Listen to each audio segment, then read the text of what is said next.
Yeah. So we're good. So, all right. So we're going to get started. And great to be with you. I'm glad that you guys are here and came out on a rainy evening to come and check out what's going to be the first of a 3-part series of classes, which I hope is going to be really interesting and thoughtful and a lot of fun. Again, I will say for those who are joining now on the Zoom, we obviously want to be able to hear your thoughts and comments as well. I see that you're muted, which is a right thing to do for when you don't have something that you want to say, but don't be shy if there's something that you want to pitch in on, so I can turn this a little bit more so that folks know. All right, I'm not gonna be responsible for breaking anything. What's that? With the Polish president regarding those reports about missile strike near the country. I'm not judging. So welcome. And again, I'm going to ask those on Zoom just to make sure that you're muted for when you're not talking. So our class is on the mystical Hebrew Aleph-Bet. What's the Aleph-Bet? So when just sort of to back up for one moment, right? Words are in Judaism one of the main places that we encounter God, right? We encounter God in words of prayer. We encounter God in words of Torah. And so words are one of the main places that Judaism says that we encounter God. But when we're trying to talk about words, of course, we are talking about letters. And in Judaism, letters are more than just vehicles for conveying the words, but have significance and actual ultimate significance in and of themselves. And that's what we're going to be exploring today and over the course of the next couple of weeks. So I'm aware that there's a variety of familiarity with the Hebrew alphabet, and that's completely fine. You don't need to know any Hebrew, but it is helpful to maybe have a little bit of a letters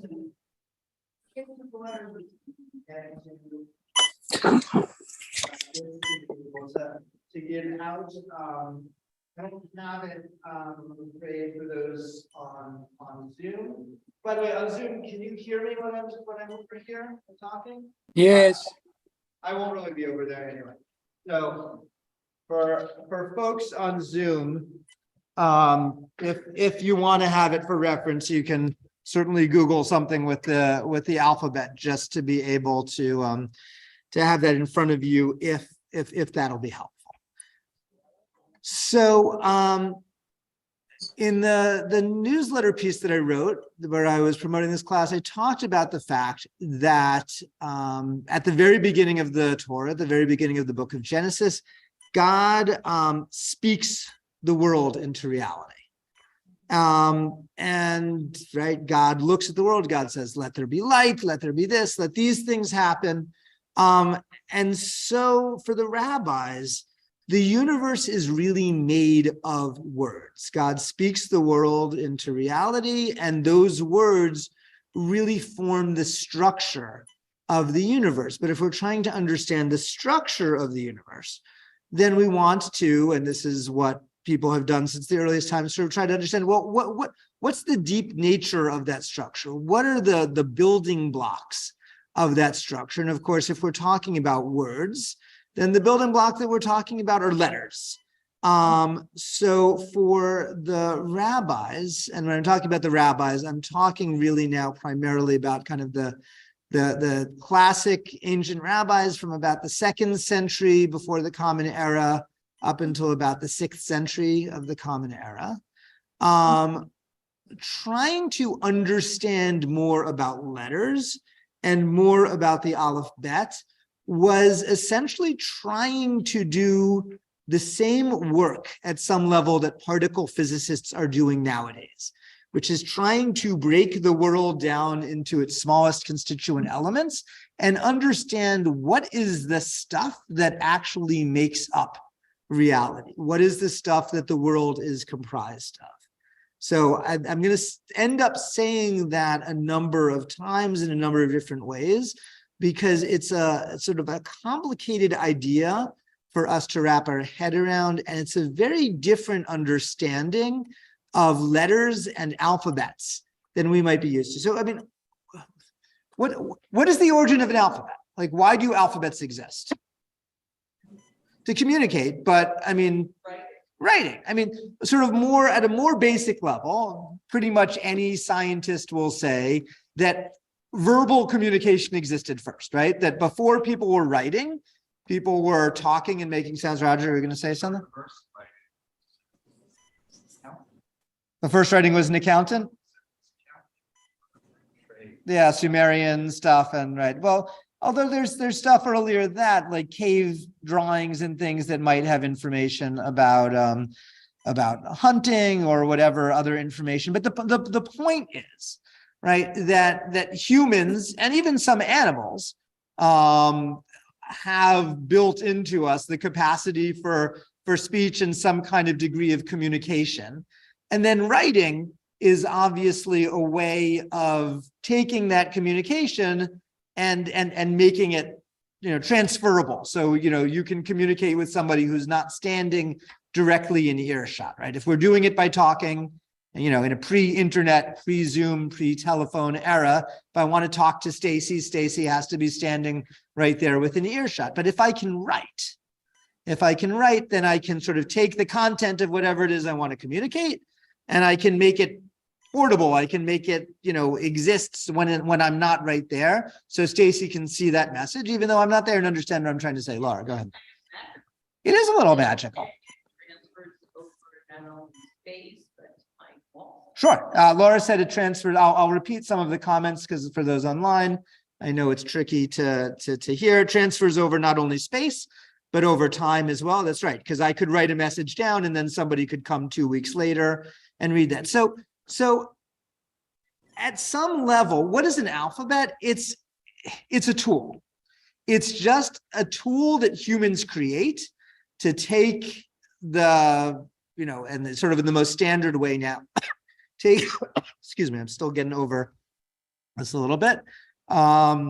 Take the words that we're want to say, break them down into their sounds, represent the sounds by different symbols that end up, so we can put those back together. But it's just sort of a way of it capturing our speech so we can make it part, right? Make sense? And that is according to sort of a standard mystical Jewish approach. So, again, not necessarily the normative Jewish approach. I'm not making any historical claims here, but I'm sort of saying the way that sort of a mystical approach to the Hebrew alphabet would be. What I just said is true about every single alphabet except Hebrew. In order to write down French randomly, right? Somebody has to human beings create letters, they create symbols that end up corresponding to sounds that we're able to string together to be able to represent words so people can understand me, right? Oh, I'm sorry. Question from whom? Okay. All right. Again, if you're not actually trying to talk, I'm going to ask you to keep yourself muted, please, just because it'll be. No. Okay. Is there? No. That's the mouse. That's the mouse cursor. So okay. So anyway, right. Alphabets are humanly created tools that are designed to give symbols to, snippets of sound so we can capture words and put them into some kind of lasting form that can more easily, as Laura said, spread across space and time, right? But not Hebrew. Not Hebrew. Hebrew is different because the Hebrew alphabet, according to classic sort of rabbinic understanding, was not created by people. It was maybe not even created by God. It might even have existed independently before creation. So, for example, Sefer HaYetzirah, which is a 2nd century a 2nd century mystical text, which it literally Sefer Yetzirah means the book of formation, and talks in part about the alphabet, has this statement here. 22 foundation letters. There are 22 letters in the Hebrew alphabet, depending on how you count. 22 foundation letters. God ordained them, God hewed them, God combined them, God weighed them, God interchanged them, and God created with them the whole creation and everything to be created in the future. I'll read that one more time. 22 foundation letters, God ordained them, hewed them, combined them, weighed them, interchanged them, and God created with them the whole creation and everything to be created in the future. So essentially, what this approach is taking, and again, this is sort of a little bit of a almost like a through the looking glass thing that we have to go through in order to put ourselves into the mindset of sort of the rabbis and mystics who were trying to understand the alphabet, right? The alphabet is not something, it's not some kind of convention that human beings created. It was actually something made by God and that exists before creation, because the world was created, as I said at the very beginning, with letters. The world was created with words. And so these are the tools that God uses in order to be able to make the world, right? Remember, I said that what the ancient rabbis who were looking at the alphabet were doing is not that different from what particle physicists are doing nowadays. They're kind of trying to break reality down to its core constituent elements. Well, that's essentially what the rabbis were doing when they were looking at letters. They sort of understand the letters as different containers, different vessels for different kinds of divine energy that end up getting combined and recombined in different ways in order to be able to make reality. And the way that I think of this, because that's a lot to wrap our heads around, right? That's not, if I asked you coming into this class, well, what are letters? That is probably not what we would say we think letters are. I would invite us to think of the letters as not that different from the way we think about elements in the periodic table, right? If I said to somebody outside of the context of, a 9th grade chemistry class, everything that you're seeing around you is actually made up of these 98 tiny, things that are so small that you can't even see them or imagine them, but trust me, they're there. And when you combine them and recombine them in different ways, they create literally everything that we see, eat, touch, hear, etc. You would look at me like I was nuts. But we sort of take it on faith that there are these elements and there are these building blocks of reality. And although we can't see them, there are these pieces that can be combined in all of these different ways to make it. So 98 elements, 22 letters. It's not actually all that different. Again, I want to be clear. I'm not, thank you. I appreciate, I'll call in 1 second. I'm not making a historical claim. I'm not trying to make a scientific claim. What I am trying to get us to see is that when the rabbis said the world is actually composed at its root of 22 different letters that combine and recombine in endless variety, it's not actually that different. It sounds crazy until you compare it with, the entire world is made of 98 elements that are combined and recombined. And so it's a very, very different way of thinking about and relating to what the alphabet is about. Was there a comment on Zoom? Okay. All right. So we'll invite Sybil. I appreciate you're trying to call my attention to it, but we'll invite people on Zoom that if there is something you want to say, just sort of unmute and kind of let me know at some point in case I'm not glancing over in that direction, and we'll make sure to include you. Stacy, go ahead. Yes. Stacy wants to know if God didn't create the world, the letters, who did? So the answer is I was being a little facetious, actually, when I said God didn't create the letters. In fact, the passage that I read from Sefer HaYetzirah says 22 foundation letters, God ordained them, God hewed them, God combined them. So it's not that God didn't create the letters. It's more like in this approach, the letters almost have their own independent an existence independent of God. It's not that God didn't make them, but it's more like these are these things now that are there, that are the tools that God has at God's disposal to be able to. Let's see. I'm gonna ask Manny, if you're able to mute yourself, that would be helpful because we I'd like to try.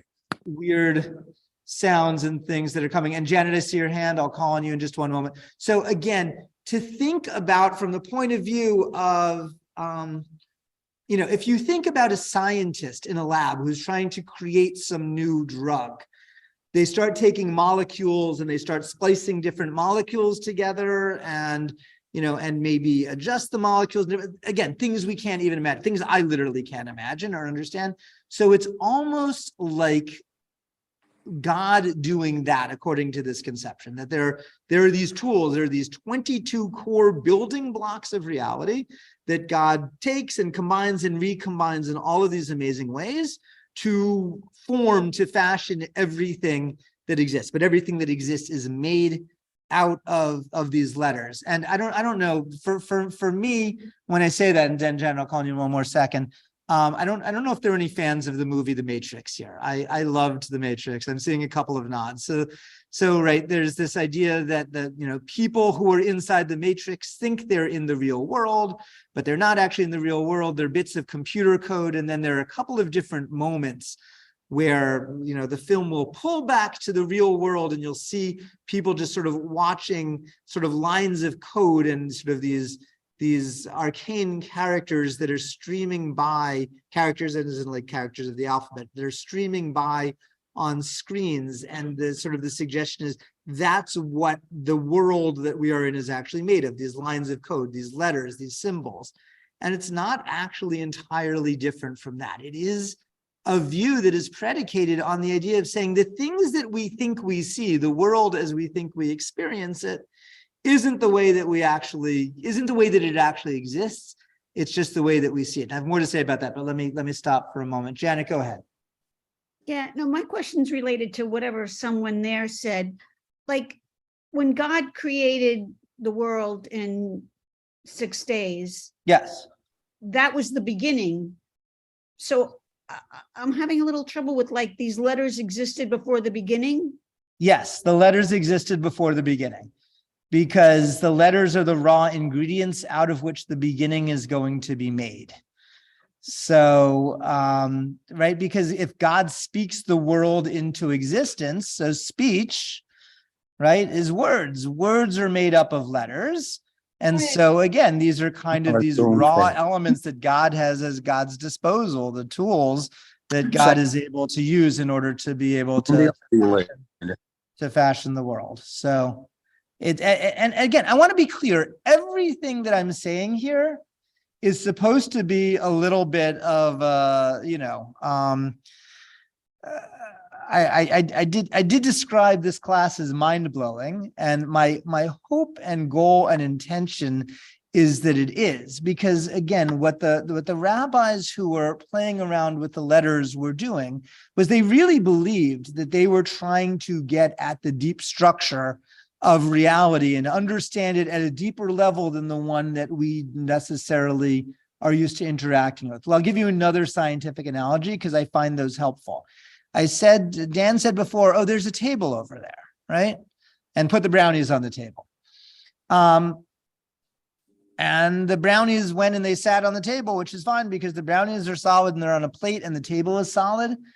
But a particle physicist would tell us the table is not solid, right? The table is made up of all of these atoms, which are actually these tiny particles that are constantly in motion, whizzing around each other and orbiting each other sort of at unimaginable speeds in these, incredibly tiny. And in fact, if you look if you look at an atom, right, it's like 99.999% empty space. So if I told you that table is 99.9% air and it's just tiny little particles that are whizzing around, you would look at me like I had sprouted 3 heads. So no, right, it's here. I can knock on the table. I can feel the table. This is not, but so it's a way of saying that reality can be described in more than one way.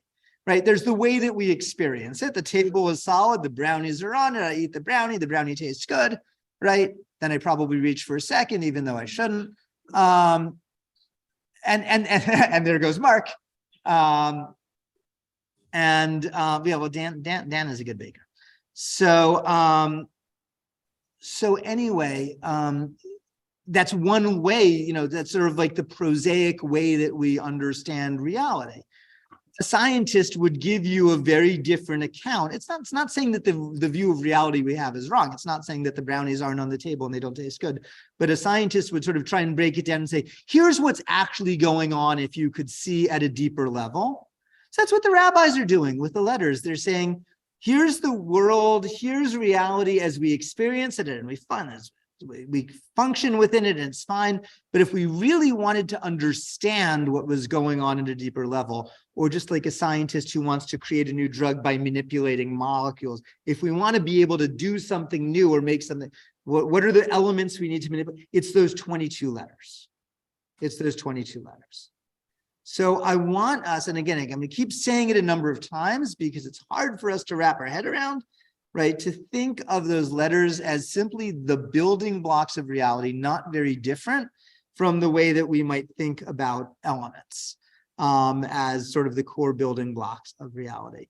And when we think about letters in that way, as sort of these constituent building blocks of reality that have their own independent existence, it's interesting the number of things that end up flowing from that. I'll give you an example of what I'm talking about. One of the things, in order for a Torah scroll to be kosher, that's necessary is every single letter must be intact, every single letter must be right.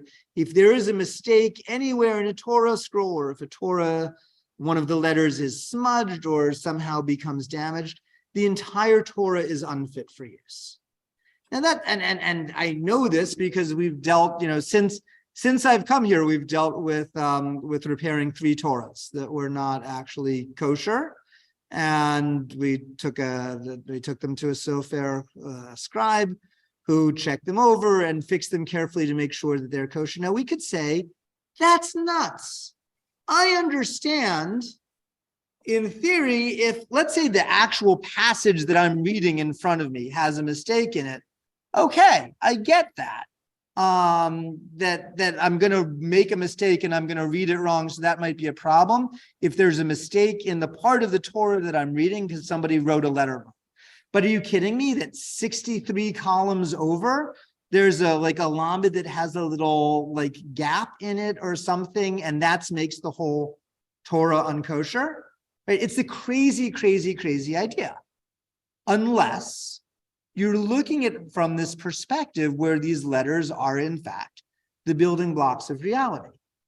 And I actually compare the idea that a Torah needs to be exactly, again, whether it needs to be is another question, but sort of within this worldview, that a Torah needs to be sort of complete and exactly written in order for it in all parts, in order to be okay, is not very different from our genetic code. Right? Because we have, each of us, right, 23 chromosomes with billions of genes on it. And we might say, if there's one tiny mistake in one of those, right, billions of genes in 23 chromosomes, right, who cares? But we know, actually, that one little tiny mistake in just one of those genes can end up causing huge abnormalities. It can be literally lethal, right? A baby might not be viable if there's one tiny little mistake in anywhere, because everything has to be correct, because everything is connected to everything else. You don't get to say, oh, well, there's just this mistake over here, so it doesn't really matter. It's just this one tiny thing, right?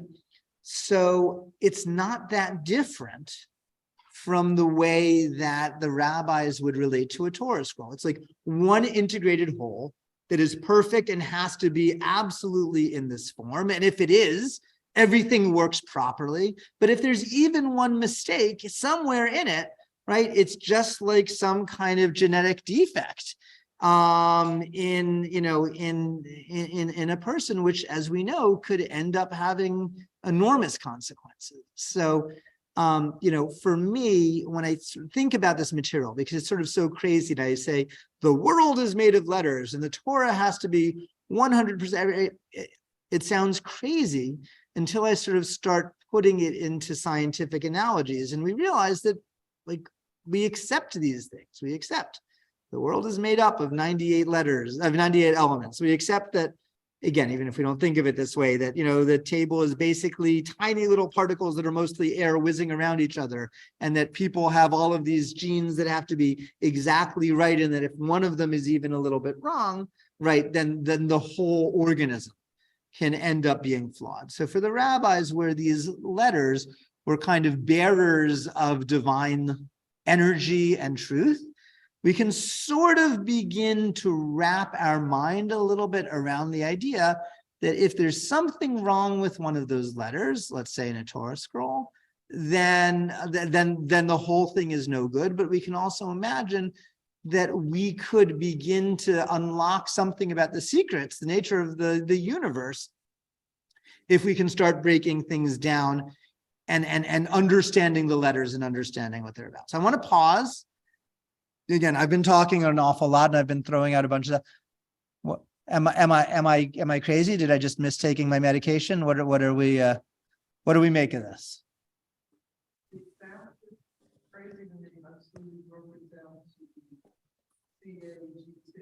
Sybil said that it sounded crazy until I broke it down to 4 amino acids, right? So, or what are those? Yeah, cytosine, adenine, guanine, tyrosine. I don't know. We've got Mark here. He can probably do that better than I can, right? Which sounds crazy. What? Okay. Which sounds crazy, right? I mean, but it sounds, if you said that to somebody 100 years ago, right, they would look at you like you were completely nuts. Right, exactly. And then they would throw away the key. So it's interesting for us. I mean, if nothing else, as an exercise to sort of step out of the way that we're used to thinking about things into a different kind of consciousness about how we relate to sort of what reality is comprised of. Brenda, and then Manny. Brenda, you got to unmute. Okay. You're breaking it down scientifically. Okay. It's just like, I feel like the king and I, oh, this is science, but it's not. It has to be faith. To believe in God, you have to have faith. So can't forget the science. This is what it is. This is where it's written, and this is what you believe. Most of religion is faith. It's making whole cloth out of what you're told. And that, at least that's the way I feel. You got to just go with it. You can't try to make sense of it. Well, first, you got to go with it. First of all, Brenda, I think one could potentially make the argument that all of us take on faith that there are 98 elements, or I don't even know if 98 is the right number. And I mean, that originally where I know that scientists have created more. We don't see them. I don't see these elements. I don't understand, except as some kind of mental exercise, how, an electron from sodium ends up combining and taking an electron from chlorine, and somehow they come together and they end up making a molecule of salt, right? That sounds crazy. I sort of take it on faith because it ends up describing the world in a way that makes sense to me. But don't scientists have ways of showing it, proving it? I imagine so. I mean, the rabbis might have thought they had ways of proving it too. I want to be clear, by the way. I should be clear. And Brenda, I appreciate the question because I want to be clear. I am not actually making some kind of, claim about how I think the world is made up of. I am not standing here before you saying, I think the world is made up of 22 letters that have some kind of objective existence independent of human beings having created them. That's not what I'm saying. I am saying that that's the way that the rabbis who thought about the alphabet related to those letters. And although that sounds absolutely bananas, crazy, when I say it out loud, it's interesting that when I sort of provide some of these other analogies from chemistry and particle physics and other things, they're like, oh yeah, that makes sense, right? We can't see any of those things either. They sound crazy. And sort of to say that sort of all of these things are just kind of whizzing and interacting with each other at levels that we can't, right? It gives us a different perspective on what's being said. And you realize, at least from my perspective, that there may be a validity to sort of what it means to think about the world as though it were created out of these 22 constituent letters. It could be a really useful tool or lens to be able to think about the world, not so different from the ways that we might, if we talk about elements or, amino acids and, and the building blocks of proteins. So I'd add Manny next. Manny, now you are muted, so now you got to unmute yourself. You finally muted yourself. And you're still muted. You're still muted. I can't read lips. Oh, yeah, you're unmuted. Okay, I was just going to say, just trying to wrap your head around the fact that the letters were there first. Yeah, again, it's a crazy idea.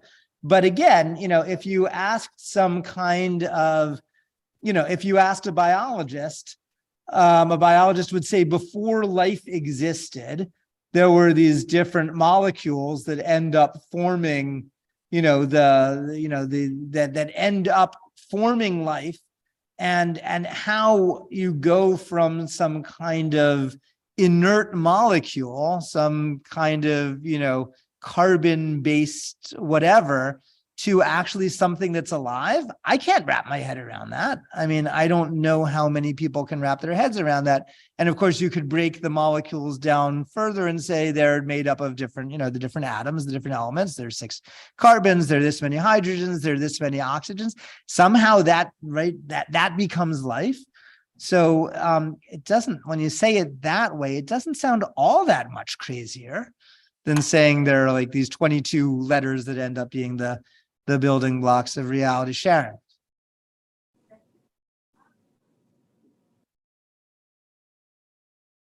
Is Aramaic a different language, different letters? Okay, you went there. So let's talk about Aramaic.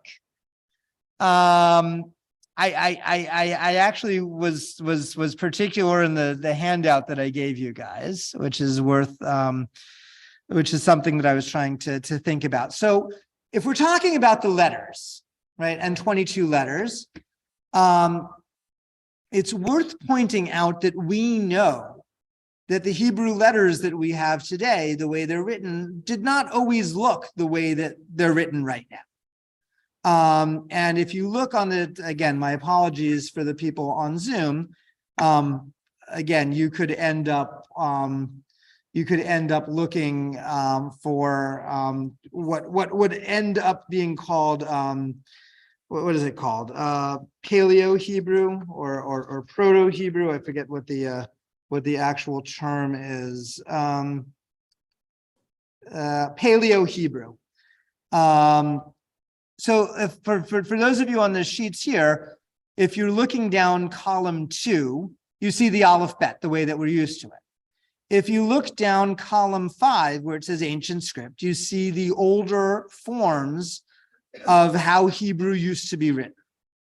We know this because we have, documents that are written in this older script. An interesting, by the way, little tidbit of a place that you can see this, which is, has anybody gone to the Israel Museum in Jerusalem and gone to the Shrine of the Book, where the Dead Sea Scrolls are?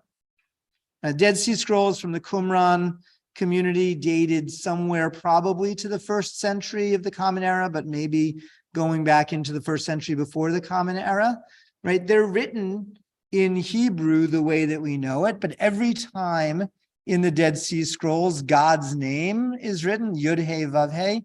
They write it in this old script. They write it in the, so if you look at where a Yud is here, and then you go over a couple of columns to the way where it says ancient script or the He or whatever, they actually use in the Dead Sea Scrolls, but there are all other inscriptions and things as well. So we know that Hebrew did not used to be written the way that it's written now. Here's what's nuts. The ancient rabbis knew that too. The ancient rabbis actually talk about these two different ways of writing. They talk about what they call Ktav Ivri, and the Talmud talks about this, Ktav Ivri, which is sort of Hebrew writing, and it talks about Ktav Ashuri, which really means sort of Assyrian writing, which really is to say, actually at some level, Aramaic. So what was Aramaic? Aramaic was kind of the lingua franca. It was the language that was kind of as a common language that was spoken, probably primarily for trade purposes throughout that part of the Middle East, starting in about the 7th century or 6th century BCE. It's related to Hebrew. It's a Semitic language. It's not identical to Hebrew, and it was written in an entirely different alphabet. What is the alphabet that Aramaic was written in? It's what we call Hebrew now. It's what we call Hebrew now because Hebrew used to be written the way it is in column 5, okay? And then some point around the 4th century BCE, right? The Jews were exiled to Babylonia. Babylonia, again, Aramaic would have been spoken, Aramaic would have been written. And Hebrew ended up changing its letters from sort of the old Phoenician form into this newfangled Aramaic form. So the letters that we use now, the letters that we think of the Hebrew letters, changed in the 4th century BCE and took on the Aramaic forms, okay? Which, by the way, creates an enormous problem. Right? If you say God created these letters and God created these forms and they are immutable and they are permanent, how on earth could we possibly say that they changed all 22 of them, swapped wholesale in the 4th century before the Common Era, right? This should be some huge there's no way, if the rabbis know this, then they must know that everything they thought about the letters is wrong, right? No. Turns out the rabbis knew this. And what the rabbis, in a magnificent burst of chutzpah, say is that the letters that, were swapped in the 4th century BCE that come from Aramaic letters were actually the original ones that God gave. Those were the original ones that God gave. But somewhere in the process, somewhere in the First Temple period, as the Jews started assimilating and interacting with other nations, they kind of lost their way and they ended up using this other script. So the rabbis knew that there was this other script that was used in older periods. They just say, oh, that was a temporary aberration. That was a change that came from Jews interacting with other nations and assimilating and interacting with idolaters. That whole column 5 was like this little accident where we ended up messing up the letters that God revealed to us and that God created before creation. And that when the Jews came back to the land, Ezra, the scribe, who was a prophet after all, reinstated the letters the way that they were always intended to be. So instead, Sharon, you're shaking your head, but it's magnificent, right? I'm glad you asked the question too, because I would have had to find some excuse to be able to get that in. And I sound much smarter when I'm doing it as a response to your question. So it's a terrific bit of jujitsu where the rabbis essentially say, oh, that thing which is new, I mean, it's new compared to the thing that came before, but it's actually a restoration of the old thing because the oldest old thing, because the thing that was old is actually a new thing from the old thing that we come back, right? It's amazing. I love that. Man, I see your hand, but I do want to get some comments from people who haven't spoken yet. Mark, go ahead. Am I unmuted? Hold on, Manny. Mark, go ahead.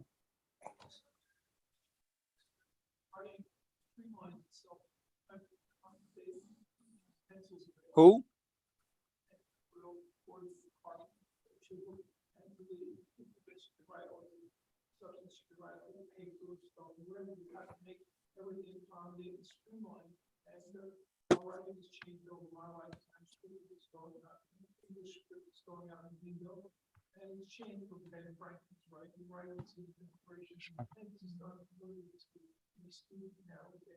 Right. Writing itself in the language is the same. Writing changes and streamlines itself to accommodate. So you may have the same, the verbiage is the same, but writing was sort of moves around a little bit to evolve something more convenient to put down. So for people on Zoom, what Mark said is, and tell me if I'm saying this right, is that writing constantly changes as well. That particular writing styles probably were developed to be able to suit particular technologies that made sense at the time, right? Ancient Sumerian cuneiform was good for when you had a reed that you were going to use to carve little wedges out of clay tablets, and you couldn't do anything too detailed, and that writing constantly changes. And it's true, by the way, right? If you look at any teenager's text stream right now, and you try to make sense of it, I defy you, because I've got 3 teenagers, to make any kind of sense out of it, because they're writing in entirely different ways that actually end up suiting the mediums on which they're writing. Emojis, you could make an argument, are kind of like a next generation in a kind of writing which is more visual as well. So yes, writing changes. Interestingly, linguistics will talk about how morphology is more conservative than phonology, that written forms actually change more slowly than spoken forms, which is why we have all kinds of spellings in English. Dumb, D-U-M-B. Well, where's the B? Sword, S-W-O-R-D. And those letters used to be pronounced, right? But we changed the way that we spoke, but it takes longer to change the way things are spelled. So the spelling hasn't caught up to the way things are actually pronounced. It's constantly evolving. And what I love about the rabbi's observation about Ktav Ivri and Ktav Ashuri is they don't deny that the letters change. They just say, oh, they changed back to the way they always were intended to be. It really is kind of a wonderful bit of jujitsu. They said Manny and then Laura. Yeah, so the Aramaic disappeared, but yet we still have it surviving as the Kaddish. Well, yeah, Aramaic exists. Aramaic does exist in a number of different places. Right. And more to the point, although we don't think of it this way, and this is what I was saying to Susan's question, Sharon's question, that the letters that we have right now actually are from Aramaic. Again, the language that we use to write in these Aramaic letters is Hebrew, and Aramaic and Hebrew are, connected, are languages that are related to each other. There are plenty of things that still exist that are written in Aramaic, right? So we say the Kaddish in Aramaic, but it's not the only prayer. So it is an interesting point for those who weren't aware, right? Kaddish is not in Hebrew, except for the very, very last line, which is Oseh Shalom b'mromav hu ya'aseh Shalom aleinu v'al kol Yisrael v'imru amen. That's Hebrew. Yitkadal v'yitkadash shemei Rabbah, that's Aramaic.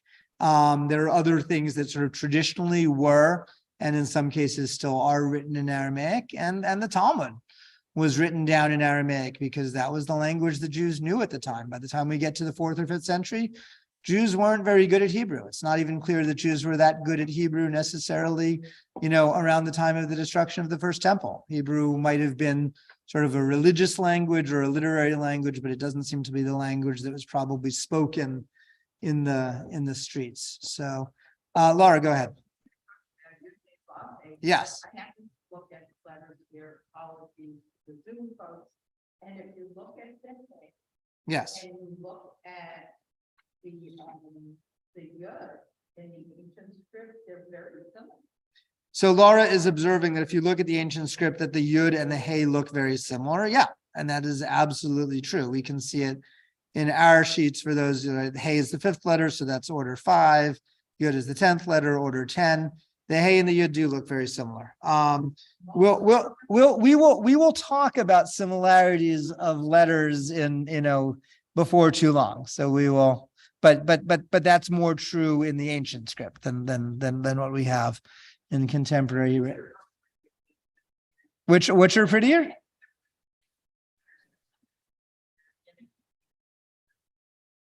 I I think it's simpler. I mean, simpler would be the ancient script is wiggle here and there.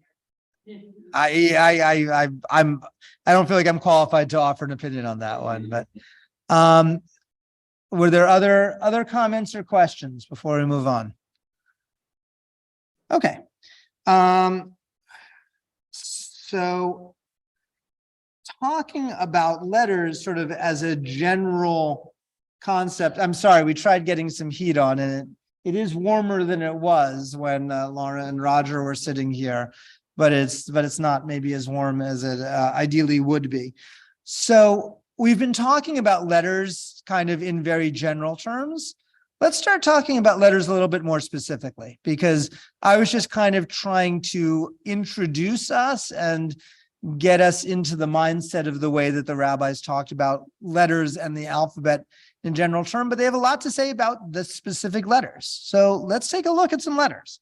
And when I say talk about the letters, the way that a letter is understood kind of in its Platonic ideal form is the way that it's written in a Torah scroll.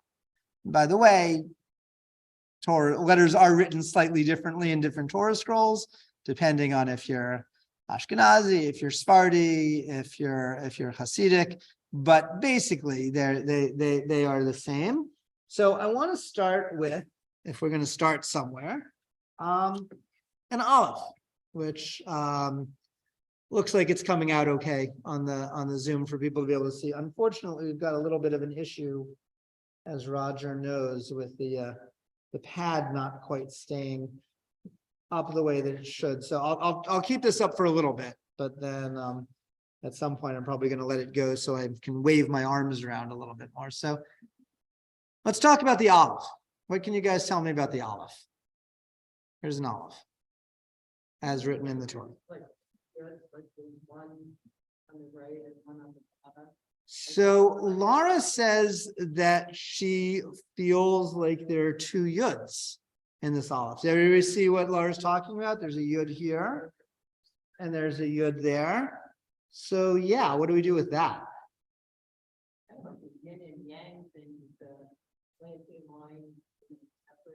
Okay.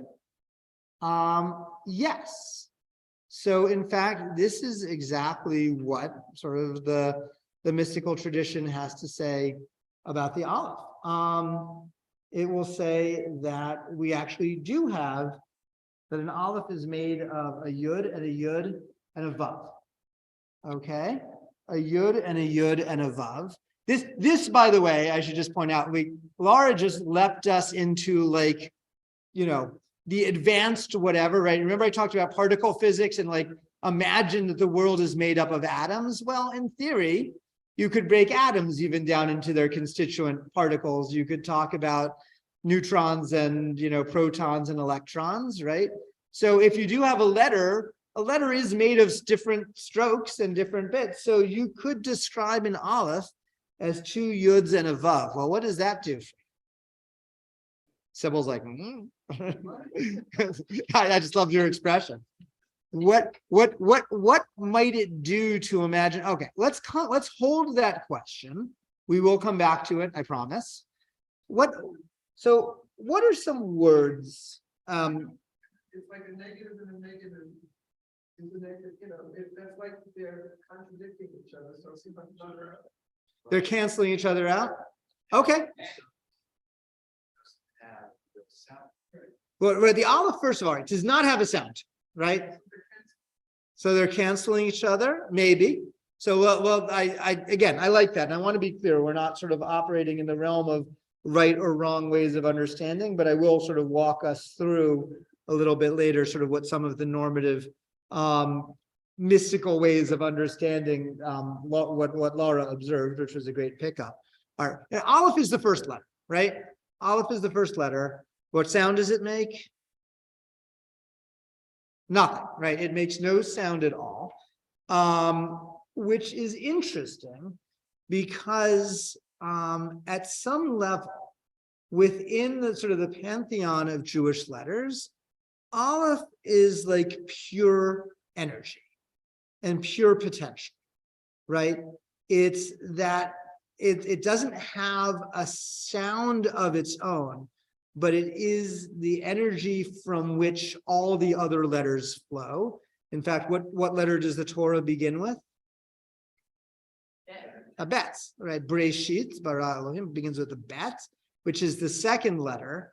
And according to the way that the rabbis understood it, where does that bet, which is the actual first letter, which has substance or whatever, like where does it have its energy? Like if the bet is almost like a body, the soul, the energy that breathes into it is the Aleph, right? The Aleph is this pure potential because it's like this moment before sound, or sound before sound, out of which all sounds are going to end up being made. So I want to understand that if we're sort of thinking of going back to like our scientific analogies, like Alephs are almost like those stem cells. You know, stem cells can be used to be able to, you know, to be turned into any kind of, you know, cell at all. So it's almost like Aleph is this pure potential and pure energy that can become, right, that flows into any kind of letter, Roger. So if we think of creation, actual physical creation, starting with that, Right. Aleph is for that. Correct. And it's the energy that was there.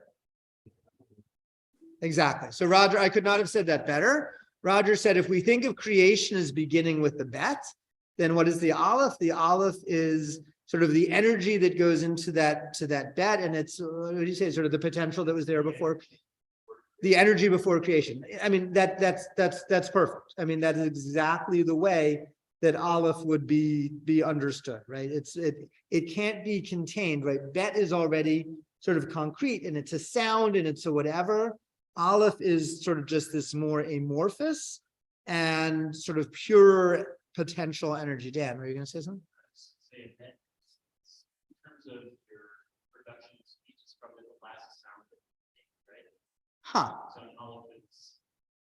Well, Aleph doesn't really even have any sound. It's worse. And then it's almost the end. Like you can't make anything further forward in your. I love that thought, actually. So a bet, if you were a linguist, you would describe it as a bilabial fricative, but right. Right. It's it. Right. So, right. I think Dan's point, which actually I love, and again, I had not thought about it all, is that it's made like at the very front of the part of your body that you can use to make any sound out of. So, I love that. Now I want to think more about what to do with that, but it does kind of make sense in terms of this thing that's emerging into existence. It's like this last, right? Terrific. What else about what are some of the classic words? And I say classic, I'm sort of talking about in the Torah that begin with Aleph. Anybody help us out? Ima, says Roger. Mother. Terrific. So if there's, what's that? Avraham. Okay, terrific. Good. What else have we got? It's interesting. Both of those things are firsts, right? Both of those things are what? First, absolutely. Aleph is the first letter, and it is the letter of firsts. What's our other first? Of course, Elohim, God, which begins with an Aleph. Also, who's our first human being? Adam begins with an Aleph, right? And to the extent that sort of the rabbis were sort of influenced by Aristotelian metaphysics, right? Sort of the first of the elements is fire. Ish begins with an Aleph, right? So, so Aleph is absolutely that letter of firsts. So you think you want to say, let the word for last I don't know words. Mark is pointing out completely accurately that the word for last, Aharon, also begins with completely accurately and stunningly inconveniently pointing out that the Well, it's not my theory. I mean, I want to point out that this is kind of like a normative rabbinic way of understanding. Right. So, right. I want to be clear. I don't think at the end of the day that we're dealing with science. I think at the end of the day, we're dealing with poetry. What's that? What Dan say? Like a cosmological sense, it works, you know, like you start from the source. Well, and Dan says, right, at some cosmic sense, it works. It starts from the source and goes back to the source. And by the way, at some level, right, Adam was the first person. Avraham was the first Jew. The last person at some levels, Eliyahu, also begins with an Aleph, right? So there is, and we'll actually talk about that more next week, but there is that idea, right? So of sort of like coming back and returning. So Mark, I think what you're pointing out more than anything is that if you create a really vibrant and dynamic sort of hermeneutic, kind of a sort of a way of looking at the world and looking at the letters and whatever, then a contrary example doesn't actually end up upending the thing. It actually just becomes an example like that ends up feeding into it and that tells us more about it because it's such a sort of robust system of interpretation, which is actually amazing. Like it's actually a very lovely thing. It's not so different from, I mean, this is not different from the class on Midrash that I gave last fall either. And the idea that you just sort of, you figure out ways to make the interpretations work because they work. You believe they work, and then you sort of figure out how they work. And if something doesn't seem to work, you ask why. Stacy, and then I see Manny. Go ahead. Well, that's because it keeps.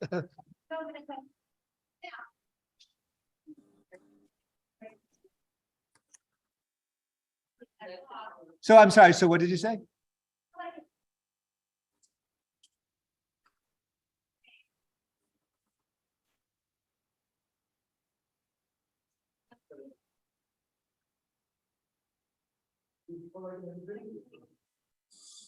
So Stacy said, right, you can turn it upside down and it is essentially the same. And that maybe that connects with that idea of beginning and the end, or yin yang, as somebody said before. For me, I think that actually does speak very powerfully to this idea of potential and of energy, right? The Aleph's power isn't actually in its specific form. It's in the energy that it gives off. So the idea of saying you could take it, you could turn it upside down, and it's the same thing because it's not like its form, it's the energy as well, which I think is a lovely idea. And by the way, is exactly the kind of creative thinking, right, that are exactly sort of what these ancient rabbis were bringing to try to understand what these letters are about, which is why, that kind of comment is based on an Aleph looking like this and not the way it looks under ancient script in line one. I said Manny was going to be next. Sorry. Okay. Did I miss the comment before? Did someone mention echad? No, you did not miss that. Manny said, did anybody mention echad, which means the one? last word of the Shema. Absolutely. Echad is also begins with Aleph. It means one. We talk about God as being one. So if the Aleph begins God, the word for God, and the word for one, and right, we're saying basically God is one, then in this context of what is the nature of reality, then the Aleph really more than anything stands for the unity of all existence, right? That all existence is subsumed within this Aleph because all existence flows from this Aleph. It's that energy out of which all of the other letters are able to flow. It's that first cause, and then everything else comes from it. So terrific. That was a great pickup. Thank you. Go ahead. So Sybil says stem cells, right? Complete and total potential. Absolutely. So that's the idea of Aleph, right? And it is actually like a kind of stunning idea that like we have this letter that just doesn't actually make a sound. What is the sound of Aleph? Right? So it really is, you imagine before you can say anything, right? You have to draw breath. And then you have to sort of gather whatever in order to then be able to speak. So again, if God speaks the world into existence, right, that Aleph is that energy that God draws on in order to be able to put the other pieces together. Roger, go ahead. It's the null, it's the void. It's the null, it's the void. So Roger says it's the null and the void before Breshit. Has no sound unless you couple it with a vowel. It has no sound unless you couple it with a vowel. So terrific. First of all, I love all of the comments, and I love that you guys are sort of like willing to go on this little mind trip with me to be able to sort of explore and think about what this, but absolutely, right? So to the extent that it represents sort of the unity of all existence and sort of, what did you say, null and void? God creates, out of the null and the void, God creates form. Out of the null and void, God creates form. So it's worth being aware, sort of, that one of the most powerful names or ways that we refer to God in the Kabbalistic tradition is Ein Sof, the one without ending, the one that almost basically has no form at all. What does Ein Sof begin with? Aleph, right? Because what else could it possibly have begun with? As soon as I said that, you knew that it had to begin with an Aleph, right? So the Kabbalists have this idea, which is almost this Buddhist idea of sort of emptiness or nothingness being everything, and refer to God as Ein Sof, as almost like emptiness or nothingness, and again, Aleph. So it really is sort of links all these different pieces. Let's start. The word father also starts with Aleph, Abba, which to my mind is not quite as powerful as Ima beginning with Aleph, but okay. Brothers? Yeah, obviously lots of words starts with Aleph. And by the way, another word that starts with Aleph and actually is related to the word Aleph is Aluf, which means actually in modern Hebrew, general, and in biblical Hebrew, like chieftain. So the Aleph is actually kind of associated with this idea of leadership. But I want to come back for a moment to Laura's first thing that she said when she saw our Aleph, which is, hey, Yuds, and then you didn't mention, because it doesn't look exactly like a Vav, but essentially it's comprised of two Yuds and a Vav. So what is going on here? So we had a couple of interesting observations about them canceling each other out, and no sound at all. But the way that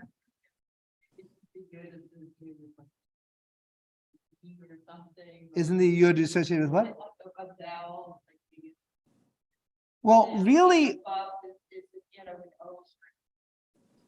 what a Yud is associated more than anything with is God, right? Adonai is spelled Yud Yud. And so what any sort of self-respecting mystical rabbi looking at these Yuds would think about is God.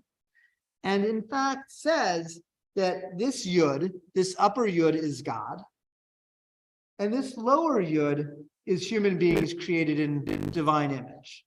And if you want to, by the way, be more universally oriented, you say human beings created in God's image. If you want to be a little bit more particularistic, you say Yisrael, you say Jews, right, in relation with God.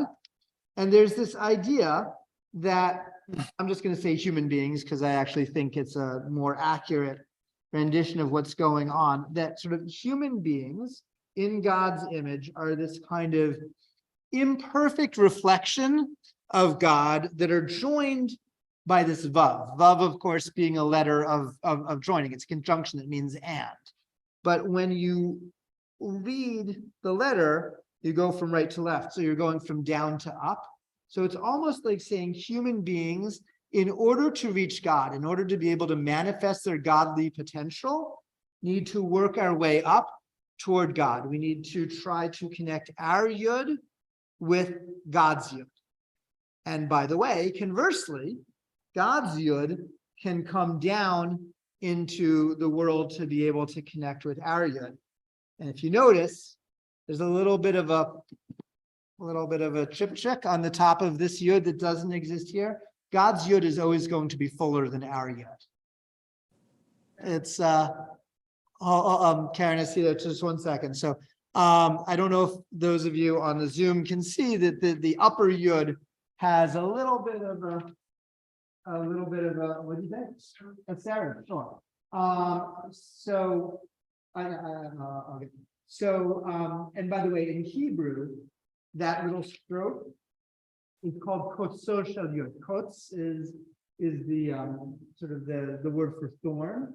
It's almost like the, so to the extent that Aleph is the beginning, the stroke, the top of the yod is the beginning of the beginnings. And then when a sofer is writing, that's where the stroke begins from. I studied Sofrut in Jerusalem. Maybe I'll bring in some stuff to be able to do some show and tell. But so the idea that sort of we are this reflection of and connected with, it's actually an incredibly beautiful and hopeful idea that we're connected with God. And actually not only that we're connected with God, but that both human beings and God are indispensable elements of existence. It's not just like God on God's own is somehow sufficient, right? In order to make this Aleph, which we said really represents the unity of all existence and all being, it actually requires this partnership and relationship between human beings and God, which to me is beautiful. I love that.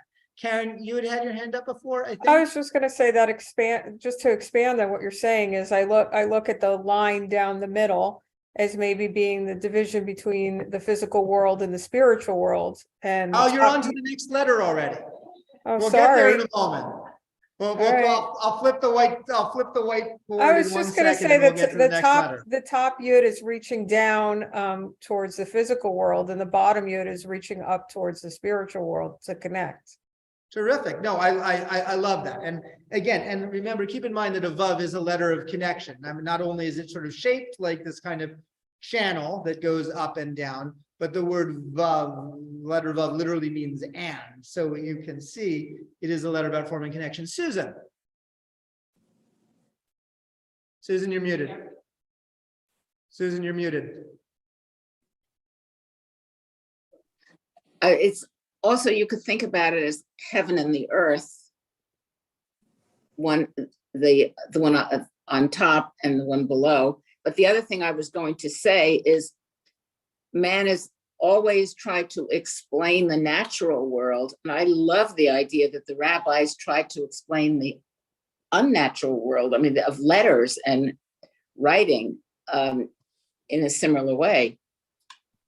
Yeah, no, I love that as well. In fact, Art Green, who is, he's in Boston and is a sort of a wonderful scholar of Hasidut, writes.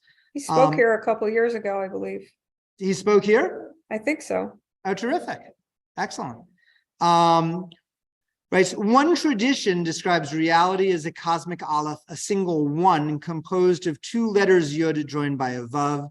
The two yods are the divine mind and the human mind, two aspects of levels of consciousness in the single one. They are both linked and separated by the vav, the principle of both flow and division, which I think is probably a better way than I can say it in terms of that idea of sort of trying to capture all of those pieces, bring them together. Stacy, go ahead. Please. Stacy says, without human beings, there's nobody to know God. Okay, I think between your comment and Karen's comment, it's not cynical at all. We're ready to go to the next letter because that actually sets up the next letter beautifully. I don't pay you enough. Okay, let's go. Our next letter, when I say next letter, I'm not talking about in the order of the alphabet. I'm just talking about in the order of letters that I kind of wanted to present them in. Is hey. Okay. Let's talk about our hey. First of all, since Laura had been good enough to sort of look at the aleph and say, it looks like it's made up of that. What do we got here? A resh and a yud, probably a little bit because of the way that I drew it. The Maharal of Prague says a dalet and a yud, but that's okay. I would accept a resh and a yud. It's a little bit because of the way that I drew it. So good. What was that? A kaf? I'm not trying to get, no, I'm trying, I was trying to get to dalet and yud, but I drew it in such a way that it does look a little more like a resh. Said like a kaf, maybe. I don't know. Talk to me about hey. What do we got? What is hey? He also is, Hey is right. If Aleph is no sound at all, hey is like the most minimal sound at all we can make. It's just breath, right? Until you put some kind of vowel sound to it to make it hey or who, right? The letter hey by itself is literally just breath. so good A, love that. Yud hey vav. We'll get there. You have the Aleph and We'll get there.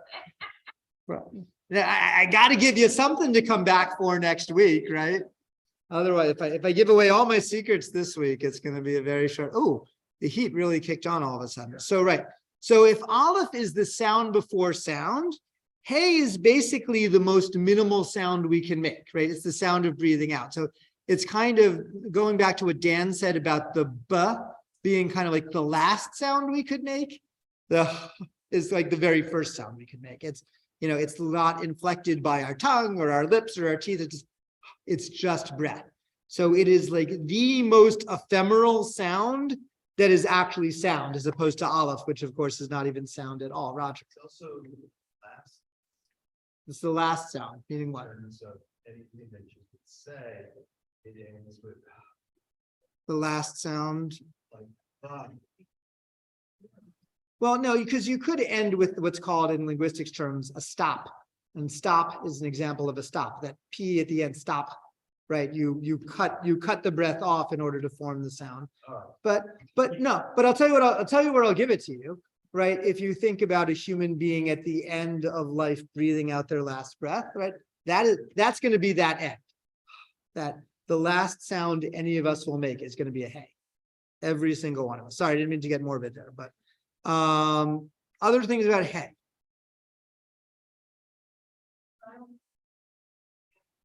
It's silent if it's to the end of the word, which, by the way, many Hebrew words, if you add a hey at the end, you end up turning it from a masculine form into a feminine form, right? The word ish is man, isha is woman, yeled is boy, yalda, but the hey at the end is girl. So actually, hey is both grammatically, but also sort of conceptually for the rabbis associated with the feminine.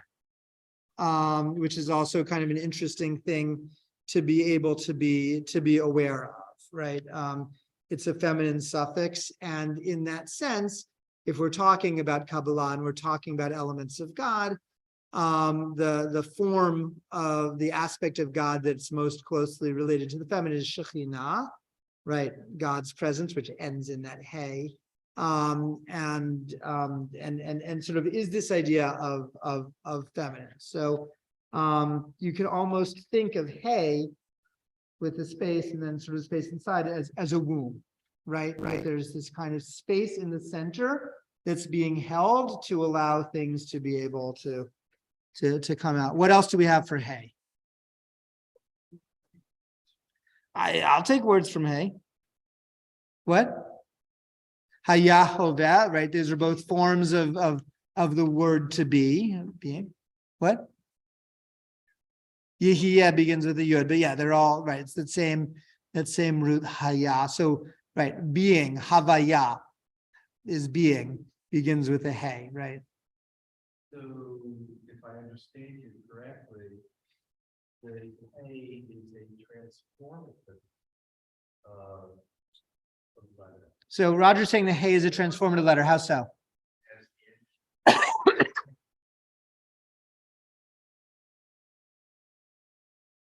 It has the energy, say it again, to transform something from male or to female. So Roger said it has the energy to transform something from a male form to a female form. Hey is fundamentally transformational, right? Avram is Avram until he gets a hey and becomes Avraham.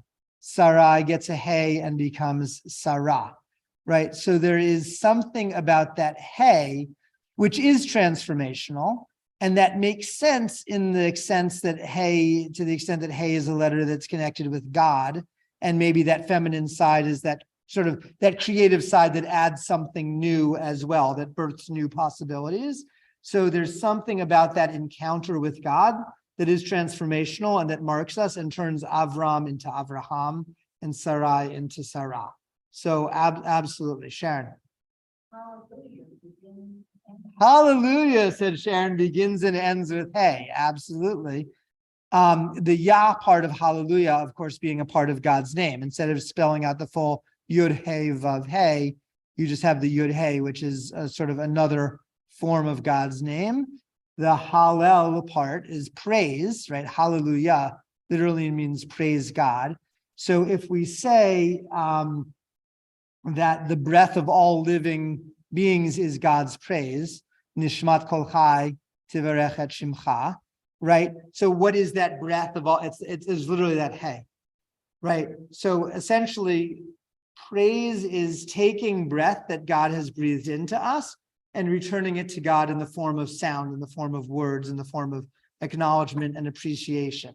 Or, as Stacy said before, Hineni, which means here I am, right? You said there's no God at some level without somebody to acknowledge or behold God, right? The very first word spoken by a human being is Hineni, here I am.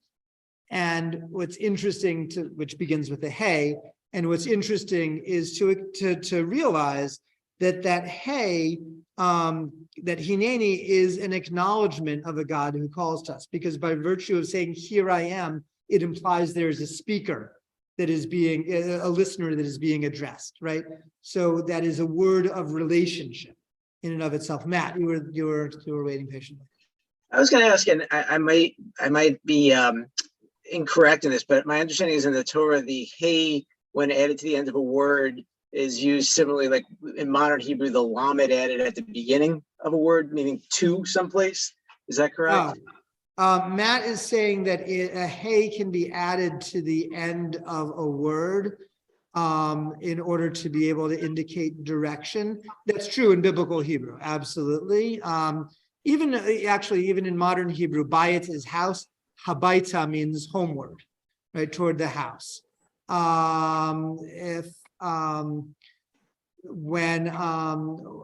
Well, it's just sort of a strange meaning, but in a couple of weeks, we'll end up reading about Jacob's dream, and he sees a sulam mutzav arza, a ladder planted in the earth, v'rosho magia hashamayma, and its head, its top is reaching hashamayma, toward the shamayim, toward the heavens. So hey is absolutely giving some kind of trajectory, giving some kind of direction, which I think actually matches beautifully Roger's idea of that sort of that transformational thing, because transformation is not something that's static. It's not something that's fixed.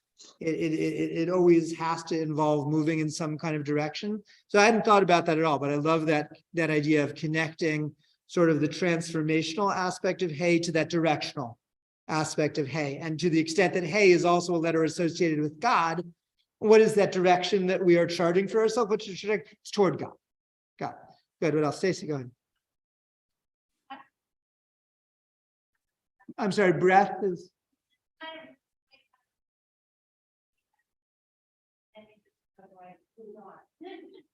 Sorry. So thank you for pulling me back. Sure. So Stacy was kind of taken about this thing that I was saying about hey, maybe basically being a womb, or at least containing within it, right? This space for being. So let me sort of approach that. Rechem, what about? No, that's a chet. Did I make what up? The womb? Yeah, I kind of did.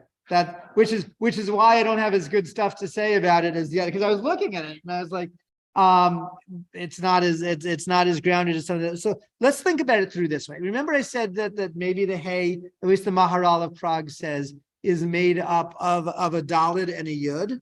So so what is Dalid and Yud according to his way of understanding it? First of all, Dalid.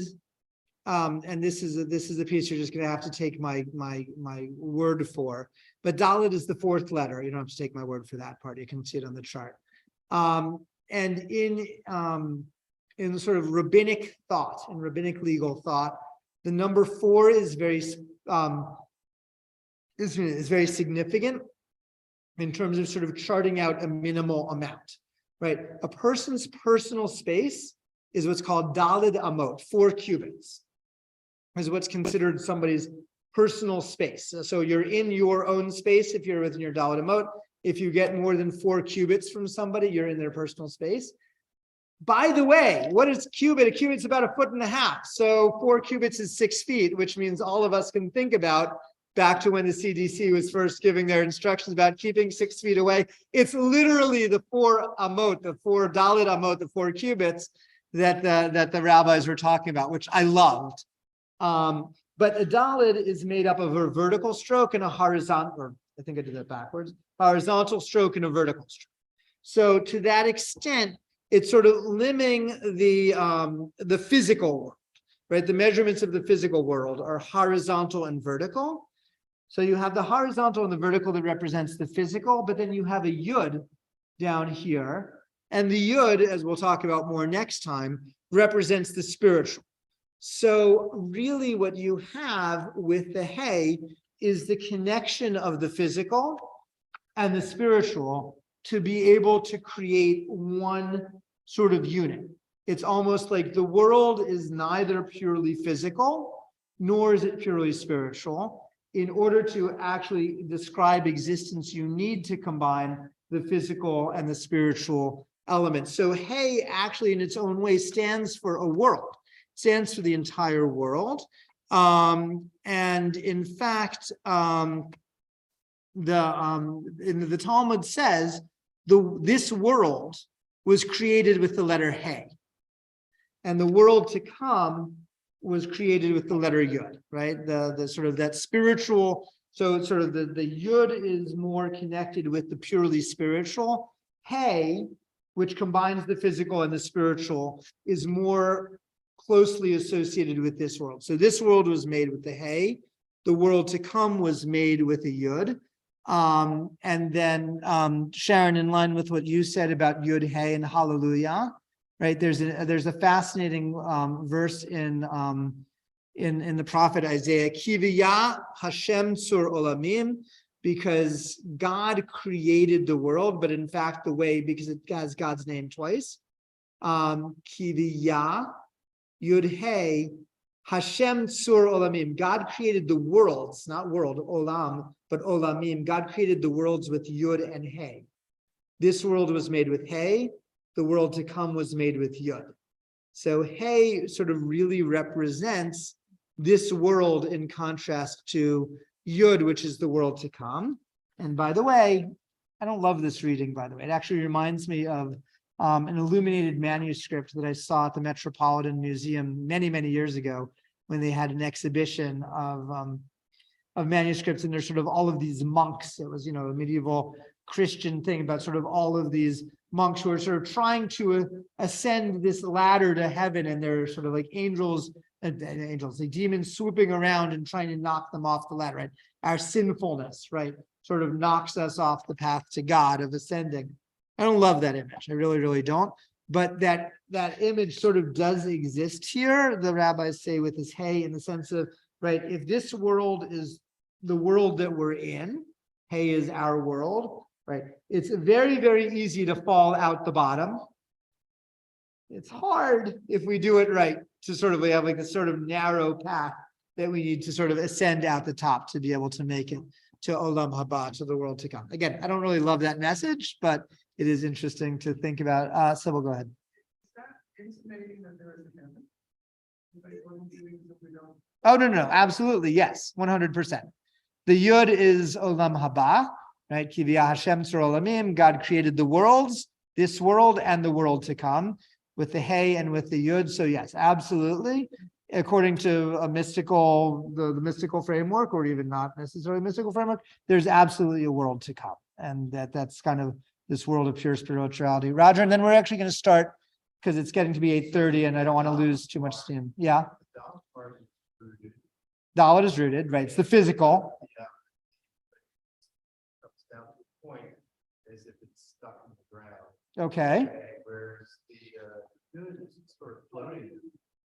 And there's tension between the two. Nice. Again, you keep coming up with thoughts, all of you, that I hadn't considered.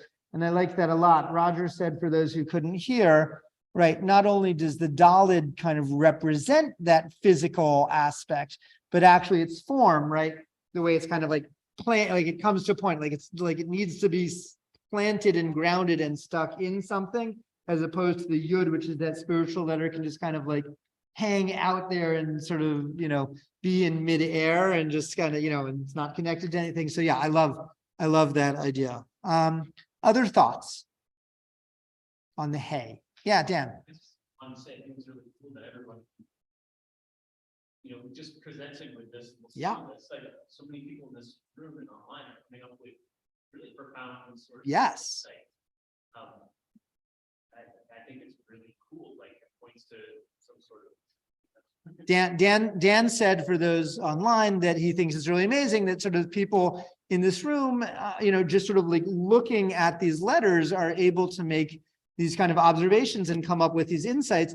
And again, to my way of thinking, what that actually really speaks to is I think the rabbis really actually are onto something. There really is a profound poetry of this kind of way of thinking about things. And so it's very rich and productive. Like we're able to sort of come up with and explore meanings and make connections, which is at the end of the day, sort of the best test of whether some kind of interpretive scheme really is meaningful or not. All right, we're past 8:30, and I can see a couple of people are starting to turn into pumpkins, myself among them. We are going to keep going. I loved your comments. You were all terrific. So you all have to come back next Tuesday so we can keep going with this. We're going to do some more letters, but we're also going to talk about some other aspects of the Aleph-Bet, and then we're going to start working our way into names. So many thanks to all of you. It was terrific. Many thanks to you on Zoom. I will see all of you, I hope, next Tuesday. You can hold on to those, or I can take them. I actually have different handouts for you next week. I got different handouts for you next week. Thank you all. Thank you, Matt. Thanks. Bye, Good guys. night. Bye, Karen. Bye. Thank you. Bye. Night all. Night. All right. Laila Tov, Toda. Lila Tov. Feel Good to good, see you, Manny. Man. Feel good, Manny. Feel good. Trying.